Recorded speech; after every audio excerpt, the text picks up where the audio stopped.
you. Good afternoon, everyone. Finally, I know what time of the day it is. Thank you for joining us. So, you're here for the HR and OD profession webinar, which is focused around, we must act now to become a more diverse and inclusive profession. I am joined by our lovely Cheryl Samuels, who will be leading the webinar today. So Cheryl is the Deputy Director of Workforce Transformation London region and also the Chair of Deputy Directors of HR Network, NHS England and NHS Improvement. Well, that's a lots of great things, Cheryl, quite a mouthful. She's going to be sharing how the HR and OD profession has the power to transform, people's working lives for the better. So it's a really, really exciting topic, something I'm very thrilled about, and we're very grateful to have you here, Cheryl. So before I hand over to Cheryl and kick off this amazing webinar, I just want to say thank you for being here. And we've also got Karen from PPMA as well. So thank you, Karen, for being here. And like I said, please do, please do turn on your videos if you'd like. We'd love to see you. Please do keep your mics on mute. You're welcome to tweet about the event as well. It'll be quite exciting actually to hear from as many of you as possible. Don't forget to use the hashtag inclusive HR, the hashtag, and with an I, inclusive and HR capital as well. And please do feel free to share any good practice thoughts and your questions in the chat. We'll try and address any questions towards the end, but we'd love to hear from you. And thank you for that, Cheryl. So you've got the hashtag now, and we'll take the questions towards the end. So without further ado, over to you, Cheryl. Thank you for joining us. Thanks ever so much, Swati. Thank you, everybody, for taking the time out on a Friday. Nice to see a few familiar faces in the audience. It'd be nice to see as many of you as possible. But as I said, you all probably know who I am now, as Swati's just explained. So I really want to kind of really talk to you all about the hashtag inclusive HR social movement for change, and what's really inspired the movement and the actions that we can potentially start to think about ourselves as HR professionals, or those that are actually influencing HR professionals. So I've got some slides that I'm going to share, and then I think if you've got any questions or queries, please post the questions in the chat box, and we'll pick questions up towards the end. And as Swati mentioned, if you'd like to tweet as you go along, that would be good, and also share your experiences. This is how we actually start to grow the community of practice, and also enable others to feel confident and empowered and enabled to be able to speak up in this space. So please do share your thoughts, views and opinions as we go through. So I'll just share my screen. Let's just, can everybody see that? Yep, great. Okay, so I think probably the best place to start really is, some of you may well be wondering what sort of started this, what caused this movement to kind of take place. So I've been a Deputy Director of HR for over 10 years, and I've worked in many organisations and mentored many people along the way.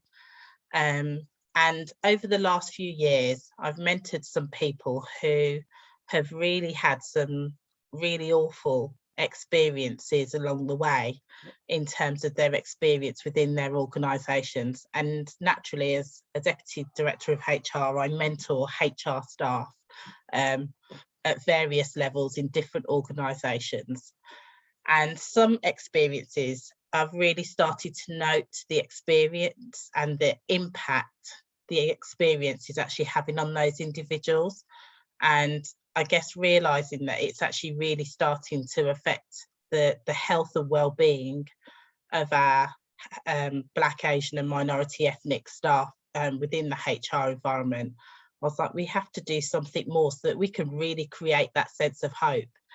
And I think that the picture at the top kind of really kind of emphasises the point about the fact that we know already that Black, Asian and minority ethnic staff actually are more inclined to experience discrimination, and we know that the impact of the way they're treated within society in the various walks of life actually is disproportionately worse than it is for our white colleagues. And so actually to be Black and working in HR, and if you're having a negative experience, that white hand represents the majority, and the organisational structures, the systems, the processes that sometimes silence those tears that sit behind the smiling faces that sometimes you walk in and see every day amongst the staff that are working amongst you.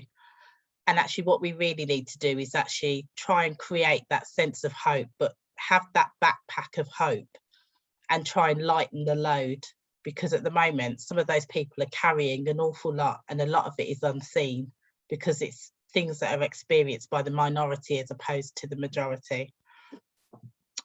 I thought the other thing probably just to say is that I don't know how many of you are familiar with Professor David Williams's work, but he talks about how racism makes us sick, and he does a really great TED talk. So I'm happy to share my slides afterwards and the link that you can see on the page there for anyone who isn't familiar with it. I think it's a really good thing for you to watch, because actually it really starts to bring it home about the impact racism has on our health and well-being. It really isn't good for us. And actually it does explain why we have hypertension, high blood pressure, and some of the other things that we find that are common within our communities. So some people are kind of really wondering, well, what is the difference? You hear people saying I'm that I'm not racist. And then there are other people then talking about being anti-racist. So I thought just at the start, let's just be really clear that being racist is one who is supporting a racist policy through their actions or inaction, or expressing a racist idea. An anti-racist person is someone who's supporting an anti-racist policy through their actions or expressing an anti-racist idea. So the real difference between the two is about the action that we're actually taking. And what I am noting is there's lots of people who fall into the category of saying I'm, I guess what's now being termed non-racist. But actually what we really need is people that are stepping up into this space and actually saying, I really don't accept that, or you see things, you notice incivilities that are happening in the workplace that are affecting marginalised groups, and you speak up and say that that is not acceptable. Until we actually have everybody doing that sort of thing, and we have a tipping point, we're not going to alter the culture. So it really is something that people need to really think about as to where they actually stand in terms of racism as a whole. So following all of this, a conversation took place between myself and Rachel Tyler, who is the Development Director for HPMA, which is the Healthcare People Management Association. And as a result of that, Rachel listened to what I'd said and actually then started to look at how best we could actually start to take some action to improve the staff experience for Black HR and OD professionals.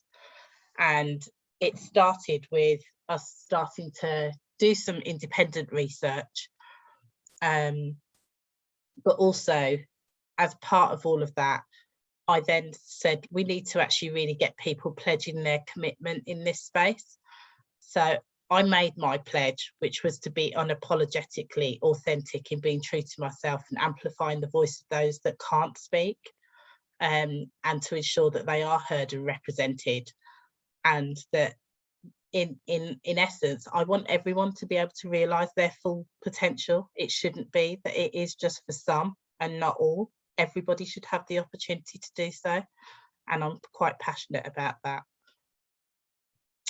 And as such, we've had over 30 odd pledges. If you think to yourself, I think we've got about 34 hospitals in London. So we've got quite a large proportion of some of our senior leaders that are either HR directors or they're deputy directors, or they are associate directors or assistant directors who actually are pledging their commitment to actually advance this. So just to make it easy for some of you, so I'll just read it out because it might be easier for me to just say what some of these people have pledged. So Mira Nair in the top right is the Director of HR at Lewisham. And she said, I pledge to promote the work to improve equality, diversity and inclusion for workforce professionals in Lewisham and Greenwich NHS Trust, and to work with colleagues across South East London and Pan London to have an impact on the programme, both in terms of pace and outcomes. David Grantham, who was at the Royal Free and has recently just moved to Brighton, has said, I pledge to do my very best to listen and to understand BAME colleagues' experiences and to try and be an ally by doing everything I can to call out and tackle racism and other unfair treatment using the power and influence I'm privileged to have. So I won't read them all out, but actually we've got a number of leaders that have really got behind this and started to recognise the point that we're actually making, is that HR itself needs to be the catalyst for change. We need to start to take that internal look ourselves at what we're doing and recognising where we carry a level of privilege, because most of us do carry a level of privilege in different forms. Actually, we need to leverage it for good and start to look at what we can do to step into this space to actually have people have a better experience in the workplace. So, having seen the fact that I've obviously pledged my commitment and so had Rachel, we, as I said, had some independent, we commissioned some independent research, we obtained some funding, and we commissioned a firm called Synergised Solutions Ltd, who published a report summarising our findings. And in response to that, Rachel and I wrote a final launch report, which then outlined 4 key recommendations. So the link is there and you can go into it to actually read the reports in full. But the 4 key recommendations were to implement a robust career framework, to focus on development of ethnic, minority and HR and OD professionals, development of fair employment practices, and to provide stronger networks and opportunities for ethnic, minority, HR and OD professionals so that they could raise concerns around inequality and work collectively. So those were kind of the 4 key findings. From that, we established a programme of work. So this kind of just sets out the roadmap for what we actually focused on. So the first thing that we needed to do was to actually really obtain the baseline data. I also wanted to ensure that we had a high profile campaign and that we started to broaden our exposure to this. So it wasn't just something that we looked at within a few NHS trusts. This needed to be looked at across the board. And then we wanted to create an advocates and allies network so that there was a safe space for our senior leaders to be able to talk about issues relating to race and start to learn and develop in a safe space with people that they could trust, but also to bring in development sessions that also start to build the cultural competence of those leaders that are part of that group. And also within that, Peter Cheese, the chief exec of the CIPD, he's also part of that group too. Then we wanted to create a resource hub as well. So that was a space for us to be able to talk about the career development, how to have really good career conversations, knowing what training courses and things are out there, knowing at what point you can actually move from one level of membership within the CIPD to another. There are lots of things that people don't necessarily get guided on what they needed to do. And so we've actually set up and devised a website that actually now pulls all that information together with resources, together with a great Padlet of inclusive resources as well, so people can start to self-educate. But I'll come on to that in a bit. And then we've also then got the anti-racism leadership programme that we also obtained some funding for. We've co-designed it and commissioned BRAP to actually develop to deliver that for HR professionals in London. So just so that you get a sense of the size and scale of what we're dealing with here. So in terms of the NHS, we have just over 15,000 HR and OD professionals nationally across the country in NHS trusts. And we're predominantly female workforce, but when you look at it across the board, only 16% of all HR and OD professionals are actually of BME background. When I look at it in London, you think to yourself, well, the picture looks much better. So we've got just under 2,500 and 45% of our workforce, of our HR and OD workforce, are of BME background. So you're probably looking at that and thinking, oh, that's really good. So then I'll show you, this slide shows you the grading structure within the NHS, but also shows you what it is across the whole country. And what you can see here is that the general pattern shows a decrease in percentage of ethnic minorities in HR departments in the more senior bands, which is not unexpected, as that's replicated elsewhere in society too. But I think that what this starts to also show us is that the glass ceiling sits at a band 7, which is roughly a HR manager. So by the time you get to my level, I very rarely sit in a room with people that look like me when it comes to actually making strategic decisions or actually influencing. So actually the scale and size of the challenge is huge. So really what we need to do is redistribute the people, and this is called a levelling up diagram, and actually we need to kind of level up and actually convert some of those people that are stuck at band 5s and 6s and actually be able to move those people up and start to develop them. So the scale and size of the challenge here is 45%. So we've got work to do as a profession. This isn't something where we're always looking outward, which HR traditionally does, looks outward at how they support the rest of the organisation. But what we don't talk about is, what do we need to do as HR professionals ourselves? What do we need to do as a department and a function to be able to role model the behaviours that we want to see outward in the rest of the organisation? So in terms of some of the things that we've done, so some of you may well have seen, because I'm aware that people sometimes will have Googled me and looked me up on LinkedIn in advance to come into sessions like this. So some of you will have seen, I wrote an article in People Management in March, and that really started to set hairs running, I think, because I'd really started to talk about the fact that we need to lead by example as a profession. It's not good enough that we're always telling everybody else what they need to do, but we haven't actually quite got our own backyard in order. And actually we need other people to kind of be focused on starting to look at what we're doing, so that they can then be inspired to take action themselves, and they can actually see diversity in action rather than actually it being a theory that's simply talked about. So I won't go through all of it, but essentially the public awareness campaign we've started is quite extensive. So not only is it the pledges that you saw earlier, not only is it the articles, there's also been a number of blogs.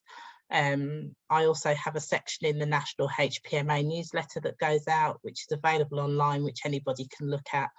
And then we've also got the independent report, we've got some blogs, and then we've also got the resource hub that I talked about earlier, which has got the web page of all the resources, sets out the career framework. It also has real examples of people at senior levels that look diverse and are from diverse backgrounds, so that people can actually see people that have come up through the ranks, and they take inspiration from others, that inspire others to actually progress up the ladder. And And then we've also got things like the inclusive Padlet of resources, which actually is a way of people self-educating and starting to actually just either read blogs, look at videos. There's so much out there if people really want to learn, that actually you could just tap into the Padlet and there's a whole range of things that you can learn in your own time. One of the other things that we also focused on was about the training courses that are provided. And essentially, HPMA provides the education to all HR professionals in the NHS. But one of the things I said is that actually most of all our providers were all very white. And I'm like, how do we actually start to build cultural intelligence and cultural understanding when we actually don't have a diverse range of providers that are educating our HR and OD workforce in the first place? And with that, Rachel reviewed what we were doing in London. We now have a 30% more diverse course providers, and the content itself is actually more culturally diverse than it was this time last year, which I think is a really great achievement. And actually what I'm really hoping that we're able to do is to try and really replicate that across the rest of the country. And then the other bit we've done was the anti-racist leadership programme, which we launched, which started in October. So we've got 22 funded places to actually get our HR and OD leaders to actually really start to understand racism, how it works, understanding the concepts, the constructs, and the different forms, how it manifests itself in the workplace, but also starting to look at yourselves and looking at individuals as an instrument for change, and how we create that community of positive disruptors who are then able to see and hear things that they wouldn't have done before, because they're actually being exposed to actually understanding it on a much deeper level, which means that they'll be able to go back into organisations and to be able to have better conversations around this that actually shape the culture of the organisations that we're leading. And then we've also got some personal journeys to inclusion from leaders, which appear in the national newsletter every month. And then, so I think that probably gives you a bit of a rounded summary of some of the actions that we've taken. Some of these pictures and things may well be familiar to you. Some of the articles and blogs I talked about earlier. I don't know if everybody here is familiar with MIP, Managers in Partnership. They're part of Unison. So they're a trade union and they're part of Unison, but they are the managers arm of Unison.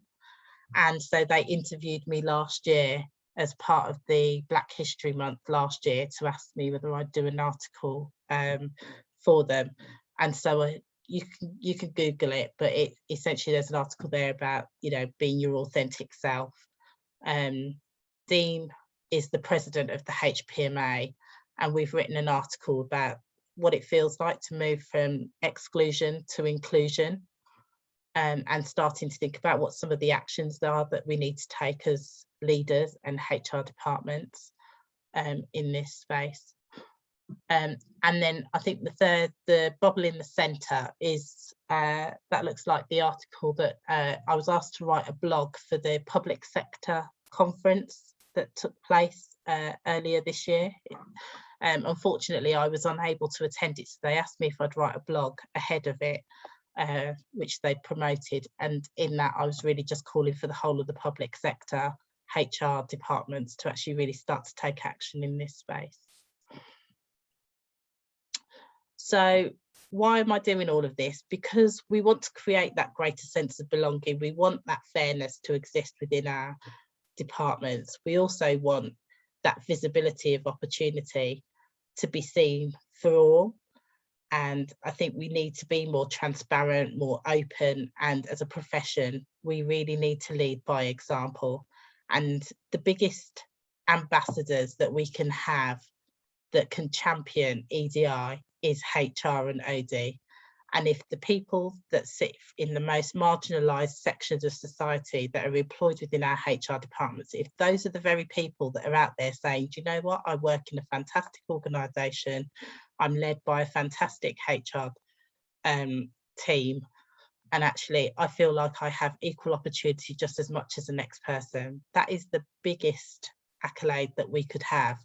that could possibly influence others, and for other departments to be able to see it in action. Absolutely, that's got to be the biggest motivator, to make people realise that this is actually possible. So I put this upon everybody, that we all have that opportunity to create that authentic and inclusive culture, if we work towards it, and everyone plays their part in it and recognises their own privilege and leverages it for good.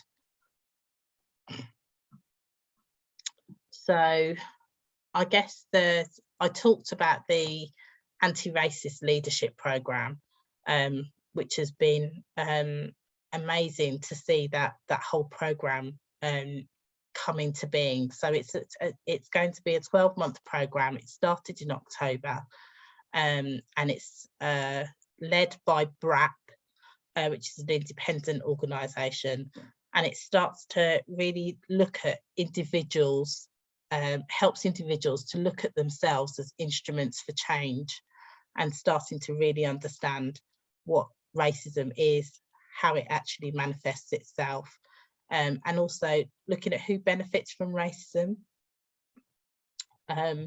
and what is the actual impact on others, and what can we do to start the journey to actually dismantle racism. So I think that the anti-racist leadership programme, I think, is a game changer for the HR and OD profession, because it really is a chance for us to create that genuine sense of hope that there really is going to be change, and also to work with the existing leadership and looking at our existing behaviours and looking at how we become more inclusive. But equally, we also have a responsibility to actually really encourage, support and engender the future generation of HR people to actually come in to the profession, but to also believe that they've got the opportunity to get to whatever level they want to within the profession. So I think we need to make sure that we are able to attract and retain the highest quality of HR and OD professionals from a diverse background. And I think ultimately we just need to deliver a step change in the lived experience. The current situation is not acceptable, and we can't continue to just sort of ride it out. We now need other people. Now that we've shone a light on some of this stuff, we need to make sure that people actually are bought into it and start to feel moved enough to want to take action. So what can you do? So the premise of #inclusivehr is almost to replicate what we've done, and that is essentially for all HR departments, what we're asking them to do is these 5 things: run the demographic data in your HR and OD function, review and analyse the data, then actually speak to the staff within your HR and OD department, understand their lived experience, then use that information, the data and the lived experience, to actually drive you to actually co-design interventions and implement them within that department. Evaluate it, and last of all, shout about it. Those simple steps could mean the difference between someone having a really awful experience to a really wonderful experience. And I think that we need to remember that as line managers, we have a unique opportunity to influence the experience individuals have under our direction in the workplace. And actually we carry a level of privilege and power, and it's about how we leverage that power and privilege for good, and to create great experiences for our staff, to make them feel like they're able to actually do more than they think that they're capable of doing themselves. So it would be lovely to see more people getting behind the campaign, taking those 5 steps and telling us all about the actions that they're taking and how that's actually starting to impact. So I think, as it stands, to maintain the status quo, I've said this time and time again, but to maintain the status quo as a leader, knowing all that we've learned over the pandemic and more, I think is a real injustice, but it's a real bitter pill a real bitter pill to swallow if we just walk by and ignore that, given all that we've learned over this time period.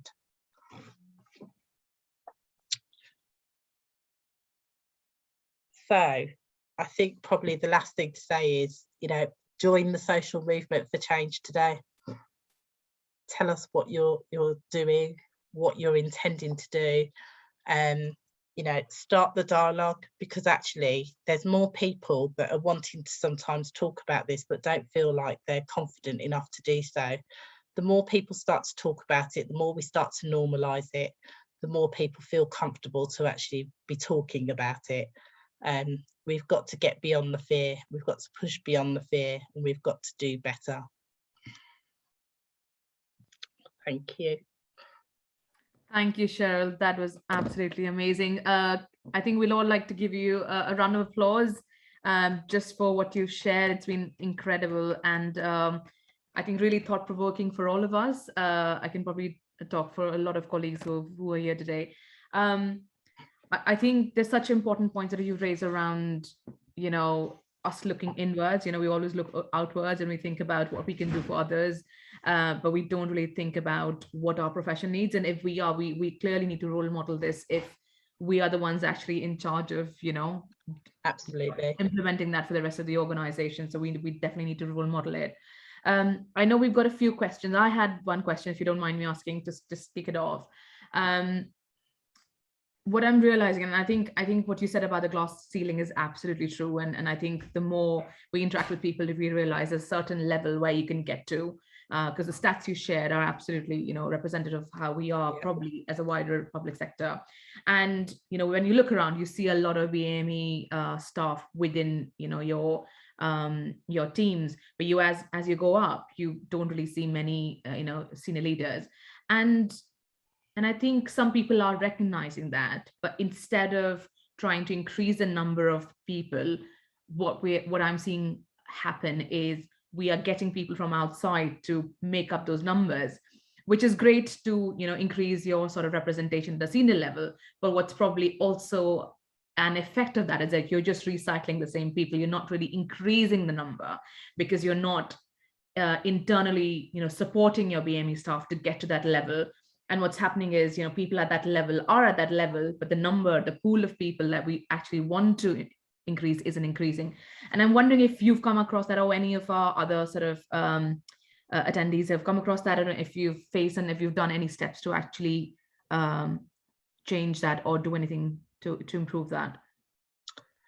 So, yeah, I think that you're right. It's a problem that we continue to have.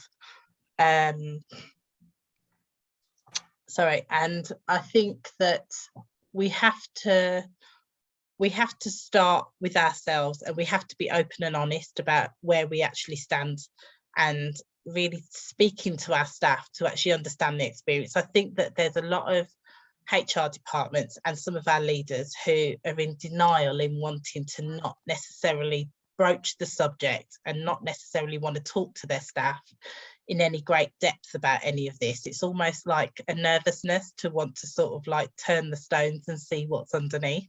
And I think that if we're honest and we recognise that actually the disproportionate impact that is felt by people of BME backgrounds in all walks of life, they have to understand it is no different in a HR department. All the inequalities we see elsewhere are replicated in every department, in every organisation. It's woven into the fabric of every organisation that we're working in and every section of society. It shouldn't even be, for me to decide to have a baby, actually the chances I'm 4 times more likely to die in childbirth. Then I'll call out Caroline, because I know Caroline, but I'm 4 times more likely to die in childbirth than Caroline would be. And that shouldn't be. I'm more likely to be stopped by the police driving from one place to another than Caroline is. I'm more likely to be followed around a shop because they don't think I can afford to buy what's in there than Caroline. So, you know, this happens all the time, and the weathering impact on everybody that's impacted by this is awful. And I think we need to get to a point where actually the level of empathy and compassion moves people to action and to decide to do something different, because we can't continue to keep doing this with no action and everyone just sitting quietly sort of saying, yes, you know, it's really terrible, you know, that really shouldn't happen. I need people to do more than that. We need to actually get behind the campaign. People need to do this exercise within their own HR departments, and we need to lead by example as a profession so that we're actually credible. How can we credibly talk about EDI when actually we're not living it ourselves? And that means we've got to be brave, we've got to be courageous, we've got to be willing to challenge, we've got to be willing to hear the most horrible things to the most wonderful things. You know, there's no growth in sitting still. We can't remain in the comfortable space because it's all right for some or it's all right for the majority. Until it's all right for everybody, it's not all right in my book. Yeah, absolutely. Thank you so much, Cheryl. I think that we've got some questions, but if anyone has any other questions, please feel free to raise your hands and we can, you know, sort of bring you in as well. So there's I noticed Phil's commented there and just said we need to understand what the barriers are. Yeah. Phil, do you want to come in rather than just assuming? I mean, I agree with you. We absolutely do. But I guess my question back to you is, do you think that we still don't understand the barriers? I think for me, it's not just about understanding. I think there's two things here. First and foremost, it's about hearing directly from people what their personal lived experience is around this, rather than a kind of an overarching perspective of, you know, it is harder because it's like the figures you've just quoted, around 4 times more likely to be whatever stopped, etc. So rather than just that personal lived experience of what people face on a regular basis, I think that's can be really powerful for us as senior leaders to think about. Actually, you know, that's not what I experience on a day-to-day basis. And when I'm devising a new policy, a new system, a new process, when I'm thinking about, you know, the developmental support that I put in place for people, being able to actually have that as another consideration in the mix, I think is incredibly important. And I don't think in HR necessarily, it was a point that was made earlier, what we tend to do is talk about what's good for everybody else, rather than internalize this and focus on it for ourselves. And I think that sharing that perspective is really, really important. One of the challenges that I've got and I'm facing at the moment is I've got a very low baseline to start from in terms of diversity across the organization and specifically within the HR function. And, you know, so I need to almost take a step back from this and go, you know, actually this is about getting a really diverse range of colleagues through the door in the first place. And it's been really interesting, that thing about, you know, how do we grow our own? Because certainly from a public sector perspective, actually you do see a lot of longevity. So one of the things that I'm taking away from this is it's not just about bringing external people in. And I really like the point being made earlier, because to be fair, it can feel a little bit like robbing Peter to pay Paul here, in terms of, well, oh, brilliant, I've got somebody from a BAME, I've just recruited somebody from a BAME background, but another organisation has lost somebody from a BAME background. So you know, I love this idea about looking internally and going, okay, well, where are people at perhaps a more junior level, and what can we do to support and empower and develop those individuals to help grow our own a little bit more. So one thing I would like to say to you, Phil, just as a challenge back, is I hear this quite a lot where people are clearly wanting to hear the lived experience. And I think I start to wonder, how much more lived experience do people actually need to hear in order to actually feel moved? Actually, this stuff is out there. You know, Google is there. If people really want to hear the most harrowing of stories, you can actually Google and find plenty. And I think that if people really want to take action in this space, it means that you've got to self-educate, because actually every time I tell one of these awful stories, that shouldn't be the thing that's needed to actually keep moving people, because actually a lot of these stories are actually out there. I can tell you stories of, you know, people that have had some really terrible things happen, including, you know, things along my own career path.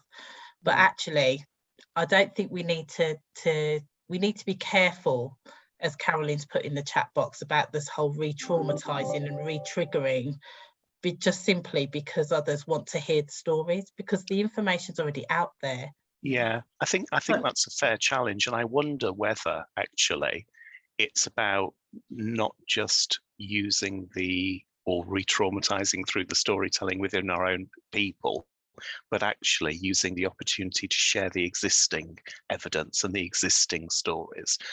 Completely right. I'm just immediately thinking about what the content of our current leadership program is, and how do we bring in, it's not about, you know, asking colleagues in the room, but about sharing already pre-recorded video content, stats, whatever it might be, within something like that to aid that conversation. So please forgive my clumsy language, but no, absolutely, it is about, it doesn't necessarily have to be the stories of our own individuals.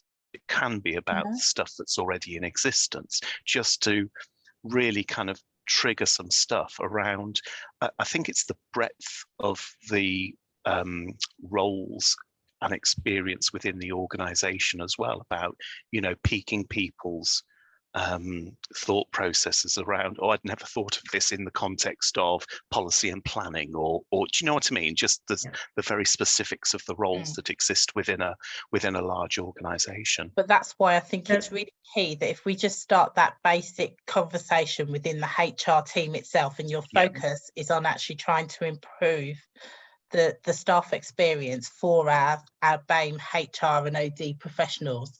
Actually, once you've got that under your belt, you've mastered it, you know what works, you've got a much deeper understanding, and you're able to apply it and actually influence others.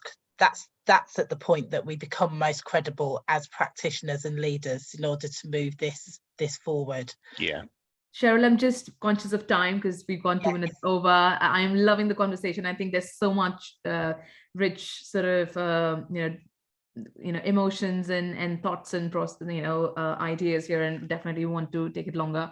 I am just conscious of time, so if you have any other further questions, I'm sure we can collate them and share it with Cheryl as well, but we probably have other commitments, so we will bring the session to a close, if that's okay. Cheryl, I know there was a question for you on Twitter by Mark that can I just answer it really quickly? Do you want to just look at that?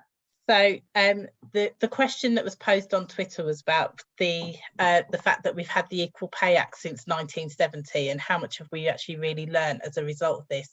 I'd say we've had the Race Relations Act in this country since 1976, and you know what has improved. What has improved, I guess, we have less of the overt racism, but racism has just become more nuanced. And actually, I think what this tells us, the legislation is that legislation alone doesn't change behaviours and actions. That's what it tells us.